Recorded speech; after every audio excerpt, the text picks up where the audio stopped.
नमस्कार। नए बैंक खुलने का रास्ता साफ हो गया है। सरकारी, निजी कंपनियों और एनबीएफसीज नए बैंक खोल सकती हैं। बैंक बनने के लिए कम से कम 500 करोड़ रुपए की शुरुआती पूंजी की जरूरत होगी और 1 जुलाई तक आरबीआई को एप्लीकेशन भेजना होगा। नए बैंकों के लिए और भी कड़े शर्तें रखी गई हैं। देश का बैंकिंग सेक्टर अब और बड़ा होने वाला है। आने वाले दिनों में आपके आसपास नए बैंक और एटीएम नजर आएंगे। मुकेश अंबानी, अनिल अंबानी, टाटा ग्रुप, आनंद महिंद्रा और राहुल बजाज जैसे बड़े कारोबारी दिग्गज बैंक खोल सकते हैं। रिजर्व बैंक ने नए बैंकों के लिए गाइडलाइंस जारी की है, जिसके मुताबिक सरकारी, प्राइवेट ग्रुप बैंक बनने के योग्य होंगे। मौजूदा नॉन बैंकिंग फाइनेंस कंपनियां भी बैंक खोल सकेंगी। कंपनियां 1 जुलाई तक नए बैंक बनने के लिए आवेदन कर सकती हैं। बैंक शुरू करने के लिए कम से कम 500 करोड़ रुपए की पूंजी होनी चाहिए। कंपनियों को इसके लिए non operative financial holding company बनानी होगी। बैंक बनने की शर्त यह है कि कंपनी का वित्तीय रूप से 10 साल का सफल और साफ सुथरा रिकॉर्ड होना चाहिए। बैंक लाइसेंस देने से पहले आरबीआई दूसरे रेगुलेटर्स और जांच एजेंसियों से कंपनी के बारे में पड़ताल कर सकती है। बैंकिंग कंपनी 3 साल में लिस्ट होनी चाहिए। साथ ही नए बैंकों को अपनी 25% ब्रांच ग्रामीण इलाकों में खोलनी होगी।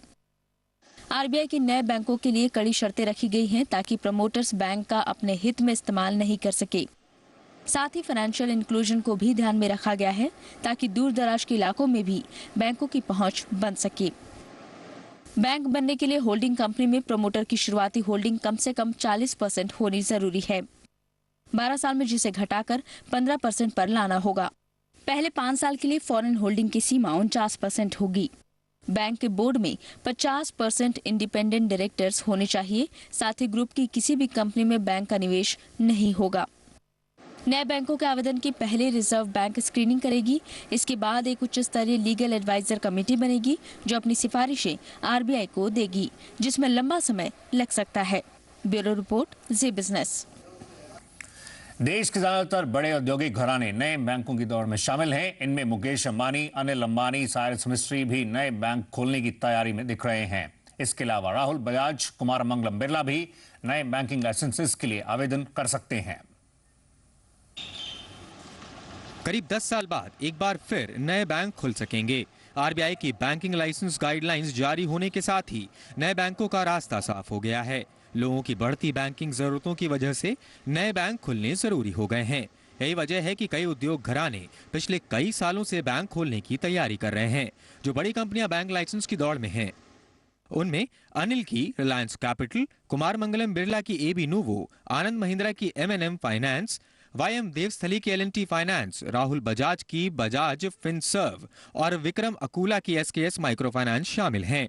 इसके अलावा टाटा ग्रुप और मुकेश अंबानी भी नए बैंक की दौड़ में शामिल हैं। इतना ही नहीं, IFCI, Indiabulls, SREI infra, IDFC और एलआईसी हाउसिंग फाइनेंस भी नए लाइसेंस के लिए आवेदन कर सकते हैं। सरकार ने उदारीकरण के बाद 1993 में पहली बार 10 निजी कंपनियों को बैंक का लाइसेंस दिया था। उनमें HDFC bank, ICICI bank, axis bank, IndusInd bank शामिल थे। हालांकि इसके बाद 2001 में दूसरे दौर में 2 और कंपनियों को ये लाइसेंस दिए गए। इनमें Kotak Mahindra bank, yes bank को ये लाइसेंस मिला।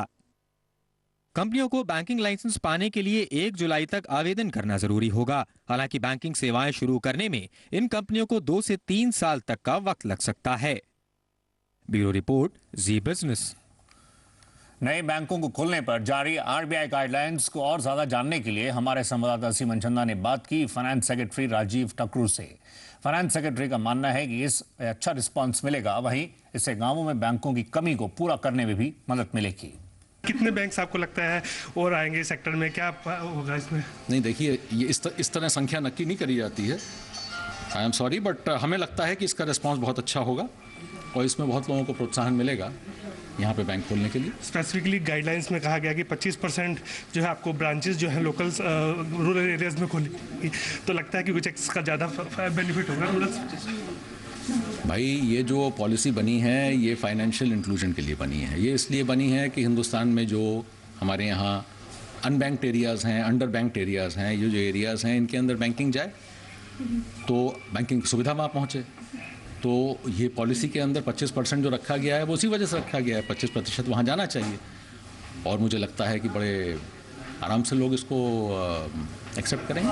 सर करीबन 13 साल बाद दोबारा से बैंकिंग लाइसेंस दिए जा रहे हैं। 2001 में दिए गए थे, उसके बाद 2001 में पॉलिसी आई थी, 2003 में लास्ट लाइसेंस दिया गया, 10 साल हो गए। तो 10 साल के बाद दोबारा से लाइसेंस देने की शुरुआत हो रही है, तो कितना आप एक्सपेक्ट कर रहे हैं, क्योंकि चेंज क्या होगा इससे? नहीं, हमें लग रहा है कि गाइडलाइंस इस बार बड़े केयरफुली बनाई गई हैं, बहुत सोच समझ के बनाई गई हैं, और कितने संख्या तो मैं कुछ नहीं कहूँगा, बट मैं ये ज़रूर कहूँगा कि हमें लग रहा है कि इसका रिस्पांस बहुत अच्छा होना चाहिए। कि किसी कॉर्पोरेट हाउसेज ने अभी तक आपने इंटरेस्ट दिखाया है लाइसेंस में? नहीं, हम तो इंटरेस्ट तो बहुत लोगों ने दिखाया है, कॉर्पोरेट हाउस का सवाल नहीं है। हम तो किसी को कॉर्पोरेट हाउस नहीं मानते, हम तो अर्जदारी मानते हैं। तो एप्लीकेंट्स तो बहुत लग रहा है जैसे कि आने वाले हैं, मगर पहले अब वो एप्लीकेंट तब बनेंगे, पहले गाइडलाइन तो पढ़ें। हाँ। और 49% जो है अभी तक रखी गई है, तो बढ़ाने का भी कोई इरादा है या सिर्फ अभी उसी से शुरुआत की जाएगी? आप गाइडलाइन अगर पढ़ेंगे, उसमें लिखा हुआ है 5 साल तक 49% रहेगी। उसके बाद जो सरकार की उस समय स्कीम होगी उसके हिसाब से बढ़ाया या घटाया जाएगा, जो किया जाएगा।